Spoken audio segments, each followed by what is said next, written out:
Football খেলা আসলেই সুন্দর, কিন্তু মাঠে যখন এই অবস্থা তখন আর কিন্তু কিছুই ভালো লাগে না। আপনাদেরকে দেখানোর চেষ্টা করতেছি যে আমাদের এই মাঠ কিছুদিন আগে বৃষ্টি হয়েছিল। বৃষ্টির সময় আমাদের এই মাঠে বাতাসে অনেক কুচুরি পেনা আমাদের এই মাঠে নিয়ে আসে, তখন আমাদের মাঠ নষ্ট হয়ে যায়। কিন্তু এই মাঠ নষ্ট তো আর হলে হবে না, আমরা তো খেলতে হবে এই মাঠে। তাই আমাদের অনেক ফিলার বিকালবেলা নেমে পড়েছে মাঠ পরিষ্কার করার জন্য। সবাই কাজ করতেছে।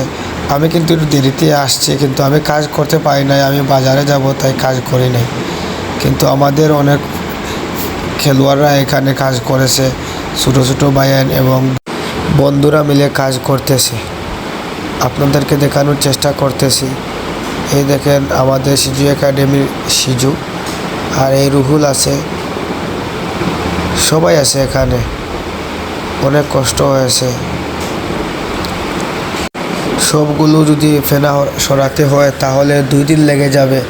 মানুষ 10-12 জনের কাজ করলে আশা করা যায় 2 দিনে এই কাজটা শেষ হয়ে যাবে। এত ফেনা এখানে এসেছে, দমকা হাওয়া বয়ে গেল আমাদের এই মাঠের উপরে। কিছুই করার নেই আমাদের। আল্লাহ তাআলা যা করেন ভালোর জন্যই করেন।